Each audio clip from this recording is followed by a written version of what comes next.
Hi అండి. అందరికీ నమస్కారం. Welcome to my channel. ఈ వీడియోలో ఏపీ ప్రభుత్వ ఉద్యోగులకు మరియు పెన్షనర్లకు పెరిగిన డీఏతో గ్రాస్ సాలరీ ఎంత, అలాగే నెట్ సాలరీ ఎంత తెలిపే టేబుల్ అండి. పూర్తి వివరాలు అయితే వీడియోలో తెలుసుకుందాం. వీడియోని ఎక్కడే గానీ స్కిప్ చేయకుండా చివరిదాకా చూడండి. అప్పుడే ఇన్ఫర్మేషన్ పూర్తిగా అర్థమవుతుంది. వీడియో చూస్తున్న ప్రతి ఒక్కరు వీడియోకైతే లైక్ చేయండి ఫ్రెండ్స్. వీడియోని తోటి ఉద్యోగ పెన్షన్ మిత్రులతో అయితే షేర్ చేయండి. కొత్తగా మన ఛానల్ చూస్తున్నవారు సబ్స్క్రైబ్ చేసుకోకుంటే వెంటనే మన ఛానల్ అయితే సబ్స్క్రైబ్ చేసుకోండి. దీని ద్వారా నేను చేసే లేటెస్ట్ వీడియోస్ అన్నీ మీ వరకు రీచ్ అవుతాయి. ఇంకా ఆలస్యం చేయకుండా వివరాల్లోకి అయితే వెళ్ళిపోదాము. సో ఫ్రెండ్స్, ముందుగా మనం ఇక్కడ టేబుల్ అయితే చూడొచ్చు. సో ఈ టేబుల్ ప్రకారంగా బేసిక్ పే అనేది 20,000 ఉన్నవారికి ప్రజెంట్ 33.67%తో రూ. 6,734 రావటం జరుగుతుంది. 10% హెచ్ఆర్ఏ తీసుకున్నట్లయితే 2,000, 12% హెచ్ఆర్ఏ అనుకున్నట్లయితే 12,000, 16% హెచ్ఆర్ఏ అనుకున్నట్లయితే 33,200, అలాగే total basic plus DA plus HRA 10% అనుకున్నట్లయితే గ్రాస్ అమౌంట్ వచ్చేసి, సో మనందరికీ తెలుసు గ్రాస్ అమౌంట్ అంటే మనము ఎర్నింగ్స్ అంటాము అనమాట. ఎర్నింగ్స్‌ని మనము గ్రాస్ అమౌంట్ అనైతే అంటాము. మన చేతికి వచ్చే అమౌంట్‌ని నెట్ అమౌంట్ అనైతే అంటాము. సో గ్రాస్ అమౌంట్ 10% హెచ్ఆర్ఏ వారికి ఈ మేరకు చూసుకున్నట్లయితే రూ. 28,734 అనమాట. ఇది గ్రాస్ అమౌంట్ అయితే అవుతుందనమాట. అలాగే హెచ్ఆర్ఏ 12%తో గ్రాస్ అమౌంట్ అంటే వాళ్ళు ఎర్నింగ్ చేసిన అమౌంట్ రూ. 29,134. అలాగే హెచ్ఆర్ఏ 16%తో చూసుకున్నట్లయితే 20,000 బేసిక్ పే ఉన్నవారికి ఈ విధంగా రూ. 29,934 రావటం జరుగుతుందనమాట. సో ఇది ప్రజెంట్ మనం తీసుకుంటున్నటువంటి జూలై 2023 డిఏ. సో ప్రభుత్వము ఒక డిఏ ప్రకటిస్తానని హామీ ఇచ్చింది. జనవరి 2024 డిఏకి సంబంధించి మనకొక 3.64% పెంచుతూ ఈ 33.67% కాస్త మనకు 37.31% అయితే కానుంది. ఈ మేరకు మనకు కొత్త డిఏ రూపంలో 20,000 బేసిక్ పే ఉన్నవారికి రూ. 6,734 కాకుండా రూ. 7,462 అయితే రావటం జరుగుతుంది. అలాగే బేసిక్ పే రూ. 25,220 ఉన్నవారికి ఈ విధంగా చూసుకున్నట్లయితే రూ. 9,410 రావటం జరుగుతుంది. అలాగే బేసిక్ పే రూ. 27,500 ఉన్నవారికి రూ. 10,260 రావటం జరుగుతుందనమాట. సో టేబుల్ అయితే గమనించవచ్చు. సో మనం వారి బేసిక్ పే పెరిగే కొద్దీ హెచ్ఆర్ఏ పెరుగుతుంది, డిఏ, డిఆర్ పెరుగుతుంది. ఫ్రెండ్స్, ఇక్కడ ముఖ్య గమనిక ఏంటంటే ఈ హెచ్ఆర్ఏ ఏదైతే ఉందో ఇది పెన్షనర్స్‌కి అయితే వర్తించదు. సో పెన్షనర్స్ యొక్క ఎర్నింగ్స్ ఇక్కడ డిఏ అన్నా, డిఆర్ అన్నా ఒకటే అనమాట. ఈక్వల్‌గానే ఉన్నాయి కాబట్టి సో పెన్షనర్స్‌కి డిఆర్ అనైతే అంటాము. సో వారికి బేసిక్ పే ఉంటుంది, డిఆర్ ఉంటుంది. అలాగే మెడికల్ అలవెన్స్ కింద ఒక రూ. 500 అయితే మెడికల్ అలవెన్స్ అయితే ఉంటుందన్నమాట. హెచ్ఆర్ఏ అనేది పెన్షనర్స్‌కి వర్తించదు. అలాగే కొందరు ఉద్యోగులు ఎవరికైతే సొంత ఇల్లు ఉందో వారికి కూడా హెచ్ఆర్ఏ అనేది వర్తించదు. కేవలం అద్దె ఇంట్లో ఉంటున్న వారికి మాత్రమే, ఉద్యోగస్తులకు మాత్రమే ఈ హెచ్ఆర్ఏ అనేది వర్తిస్తుంది. సో ఈ క్యాలిక్యులేషన్ బట్టి మీరు హెచ్ఆర్ఏ వర్తిస్తుందా లేదా అనేది మీరు చూసుకోండి. సో చూడొచ్చు, బేసిక్ పే పెరిగే కొద్దీ బేసిక్ పే రూ. 40,900 ఉన్న వారికి సో కొత్త డిఏ ప్రకారంగా రూ. 15,286 రావటం జరుగుతుంది. సో చూసుకోవచ్చు ఫ్రెండ్స్, ఈ విధంగా అయితే ఉంటుంది. ఇప్పుడు మనము salary of government employees from March. So ఈ ఉగాది సందర్భంగా ఒక డిఏని ప్రకటించినట్లయితే మనకు ఈ మార్చి నెలలో సో డిఏ అనేది పెరిగే అవకాశం ఉంది. సో కొద్దిగా అటు ఇటు అవ్వచ్చండి. కాకపోతే లెక్క ప్రకారం అయితే ఇలా ఉంటుందన్నమాట. ఇక్కడ మనకు ఇది ఓల్డ్ డిఏ ఇది న్యూ డిఏతో. సో ఓల్డ్ డిఏ ఎంత అండి? 33.67%. న్యూ డిఏ 37.31%తో క్యాలిక్యులేషన్ అనమాట. సో ఇక్కడ టేబుల్ అయితే క్లియర్‌గా ఎక్స్‌ప్లెయిన్ చేస్తాను చూడండి. సో మన బేసిక్ పే అనేది 20,000 నుంచి చూసుకున్నట్లయితే రూ. 20,000 బేసిక్ పే ఉన్న వారికి ప్రెజెంట్ తీసుకుంటున్నటువంటి డీఏ 6,734. కానీ కొత్తగా మనకు రావాల్సిన డీఏ వచ్చేసి ఈ మేరకు రూ. 20,000 బేసిక్ ఉన్న వారికైతే రూ. 7,462 రావటం జరుగుతుంది. సో, అలాగే 12% హెచ్ఆర్ఏ అనుకుంటే 2,400. సో, హెచ్ఆర్ఏలో మార్పు లేదు కాబట్టి యాజ్ ఇట్ ఈజ్ అయితే ఉంటుంది. కాబట్టి హెచ్ఆర్ఏ అనేది ఉంటుందనమాట. యాక్చువల్‌గా ఉద్యోగ పెన్షనర్లు తీవ్రంగా నష్టపోవడానికి ఒక కారణం ఏంటంటే 12థ్ పీఆర్సీ అండి. సో, 12థ్ పీఆర్సీ అనేది ఇంప్లిమెంట్ చేయకపోవడం వల్ల వారి బేసిక్‌లో దాదాపుగా ఒక 50% వరకైతే నష్టపోతున్నారు ఉద్యోగులు మరియు పెన్షనర్లు. ఈ నష్టాన్ని భర్తీ చేస్తూ ప్రభుత్వము ఐఆర్ ప్రకటించాల్సి ఉంది. సో, 30% తగ్గకుండా ఐఆర్‌ను ప్రకటించాలి అని ఉద్యోగ పెన్షనర్లు కూటమి ప్రభుత్వం అధికారంలోకి వచ్చిన వెంటనే అమలు చేస్తామన్నటువంటి హామీ ఏమైంది అని ప్రశ్నిస్తూ ఉన్నారు. ఈ మేరకు కూటమి ప్రభుత్వం ఐఆర్ ప్రకటించాల్సి ఉంది. సో, వీరికి గనక ఐఆర్ ప్రకటించినట్లయితే ఐఆర్ కూడా మనకు ఎర్నింగ్స్‌లో ఒక పార్టే కాబట్టి సో, ఐఆర్ అనేది యాడ్ అవుతుంది. ఐఆర్ యాడ్ అయినట్లయితే మన యొక్క బేసిక్‌లో గణనీయమైన మార్పయితే ఉంటుందండి. సో, చాలా మార్పయితే ఉంటుంది. కాకపోతే మనకు ప్రెజెంట్ ఐఆర్ రాలేదనమాట. సో, కాబట్టి బ్లాంక్ అయితే పెట్టేసాము. ఇక చూసుకున్నట్లయితే ఇవన్నీ ఎర్నింగ్స్. సో, ఈ ఎర్నింగ్స్ ఏవైతే ఉన్నాయో సో, ఇది ఓల్డ్ డీఏ ప్రకారం, ఇది న్యూ డీఏ ప్రకారం వీటన్నిటిని కలిపితే వచ్చే అమౌంట్‌ని గ్రాస్ అమౌంట్ అనైతే అంటున్నాము. గ్రాస్ అమౌంట్ వచ్చేసి రూ. 30,662 అవుతుంది. ఎంప్లాయీస్‌కి హెచ్ఆర్ఏ వర్తించే వారికి ఇక్కడ 16% హెచ్ఆర్ఏ ఉంది. ఇక్కడ 12% హెచ్ఆర్ఏ వర్తించే వారికి, హెచ్ఆర్ఏ లేని వారికి ఇది మైనస్ అవుతుందండి. సో, పెన్షనర్లకి ఇక్కడ డీఆర్ అనైతే వస్తుంది. కాకపోతే అమౌంట్ సేమే ఉంటుంది. ఇకపోతే డిడక్షన్స్. సో, ఎంప్లాయీకి చూసుకున్నట్లయితే సీపీఎస్ వారికి 10% డిడక్ట్ అవుతుంది. ప్రాన్ ఖాతాలో జమ అవుతుంది. అలాగే జీఐఎస్ డిడక్షన్స్ ఉంటాయి. ఏపీజీఎల్ఐ, పీఎఫ్, ఈహెచ్ఎస్ కోసం అంటే మనకు హెల్త్ కార్డ్ కోసం ప్రతి నెల రూ. 225 కట్ అవుతుంది. ఇవన్నీ డిడక్షన్స్‌ని మనము గ్రాస్ అమౌంట్‌లోంచి డిడక్షన్స్‌ను మైనస్ చేయగా వచ్చిన అమౌంటే మనకు నెట్ సాలరీ అవుతుంది. సో, ఈ నెట్ సాలరీ అంటే టేక్ హోమ్ సాలరీ అని కూడా అంటాము. సో, టేక్ హోమ్ సాలరీ వచ్చేసి 20,000 బేసిక్ పే ఉన్నవారికి కొత్త డీఏ ప్రకారం రూ. 25,191 అవుతుంది. అదే పాత డీఏ ప్రకారం 20,000 బేసిక్ పే ఉన్నవారికి రూ. 23,736 అవుతుంది. సో, డిఫరెన్స్ అయితే మీరు గమనించవచ్చు కొత్త డీఏకి, పాత డీఏకి.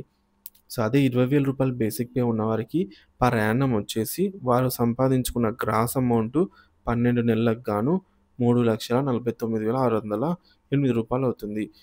సో, అంటే వీరు నో టాక్స్ అనమాట. No tax. సో, వీరు టాక్స్ పరిధిలోకైతే రారు.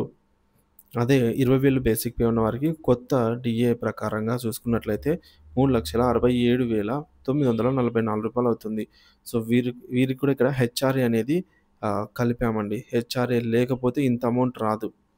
ఇక్కడ కూడా హెచ్ఆర్ఏ 12% కలపడం వల్ల ఈ అమౌంట్ వచ్చింది. హెచ్ఆర్ఏ ఉందా? లేదా? ఉంటే ఎంత పర్సెంట్ ఉంటది అనేది మీరు ఈ విధంగానే క్యాలిక్యులేట్ చేసుకోవచ్చు. సో, ఈ టేబుల్ మొత్తం ఒక అప్రాక్సిమేట్ టేబులే అండి. సో, ఎవరి వాళ్ళ డిడక్షన్స్, ఎవరి వాళ్ళ ఎర్నింగ్స్, ఎవరి వాళ్ళ బేసిక్ పే ఎగ్జాక్ట్‌గా వారైతే వేసుకోగలరు. ఇది ఎగ్జాంపుల్ కోసం మాత్రమే చేయటం జరిగింది. ఇది ఎవరికీ వర్తించదనమాట ఈ టేబుల్ అనేది. ఎవరి యొక్క సాలరీ కాదు. ఎగ్జాంపుల్ కోసం ఈ విధంగా ఉంటుందని చెప్పడం కోసం తీసుకోవడం జరిగింది. సో, ఇప్పుడు బేసిక్ అనేది 30,000 చేసినట్లయితే చూద్దాము. సో, బేసిక్ అనేది మనము 30,000గా తీసుకున్నట్లయితే ఓల్డ్ డీఏ ప్రకారంగా రూ. 36,966 రావడం జరుగుతుంది. వీరు కూడా ట్యాక్స్ పరిధిలోకి రారు. ఎందుకంటే రూ. 5,24,000 కాబట్టి. ఇక్కడ న్యూ డీఏ ప్రకారంగా చూసుకున్నట్లయితే 30,000 బేసిక్ పే ఉన్నవారికి నెట్ సాలరీ వచ్చేసి రూ. 39,149 అవుతుంది. వీరు కూడా ట్యాక్స్ పరిధిలోకి రారు. ఎందుకంటే రూ. 5,51,000 916 మాత్రమే వీరికి అయింది కాబట్టి. సో, ఇక్కడ మనము హెచ్ఆర్ఏని దృష్టిలో ఉంచుకోవాలండి. ఇకపోతే రూ. 40,000 బేసిక్ పే ఉన్నవారికి చూసుకున్నట్లయితే రూ. 50,196 రావటం జరుగుతుంది. అదే 40,000 బేసిక్ పే ఉన్నవారికి కొత్త డీఏ ప్రకారంగా రూ. 53,107 రావటం జరుగుతుంది. సో, హెచ్ఆర్ఏని గమనించండి. అదేవిధంగా 50,000 బేసిక్ పే ఉన్నవారికి ఓల్డ్ డీఏ ప్రకారం రూ. 63,427 అవుతుంది. వీరు కూడా ట్యాక్స్ పరిధిలోకి రారు నెక్స్ట్ మంత్ నుంచి. సో, మార్చి నుంచి వీరు అడ్వాన్స్ ట్యాక్స్ కట్టుకోవాల్సిన అవసరం లేదండి. ఎందుకంటే ఇది మనకు ట్యాక్స్ పరిధి అనేది 12,75,000 వరకు. సో, 12.75 లక్షల వరకు అయితే ట్యాక్స్ మినహాయింపు ఉంటుందన్నమాట. కాబట్టి ఇక్కడ కూడా కొత్త డీఏతో ప్రకారం చూసుకున్నట్లయితే 50,000 బేసిక్ పే ఉన్న వారికి వీరు కూడా నెట్ సాలరీ వచ్చేసి రూ. 67,665 రావడం జరుగుతుంది. సో, వీరికి యాన్యువల్‌గా గ్రాస్ అమౌంట్. సో, ఫ్రెండ్స్ ఇక్కడ ఐఆర్ కన్నా యాడ్ అయిందంటే ఓ 30% ఐఆర్ కన్నా యాడ్ అయిందంటే సో, అమౌంట్ అనేది వేరే విధంగా ఉంటుందన్నమాట. అదేవిధంగా 60,000 బేసిక్ పే ఉన్న వారికి ఓల్డ్ డీఏ ప్రకారంగా చూసుకున్నట్లయితే రూ. 76,657 నెట్ సాలరీ అండి. సో, డిడక్షన్స్ అన్నీ పోను. గ్రాస్ అమౌంట్ అయితే రూ. 87,402. అదే యాన్యువల్లీ రూ. 10,48,000 అయితే అవుతుంది. వీరు కూడా ట్యాక్స్ పరిధిలోకి రారు.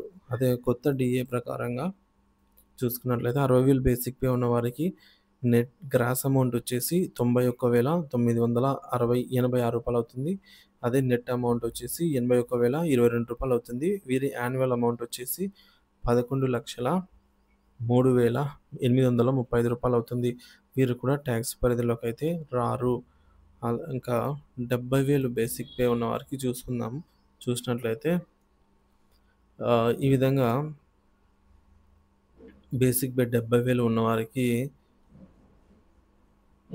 ఓల్డ్ డీఏ ప్రకారంగా అయితే రూ. 89,877 రావడం జరుగుతుంది నెట్ అమౌంట్.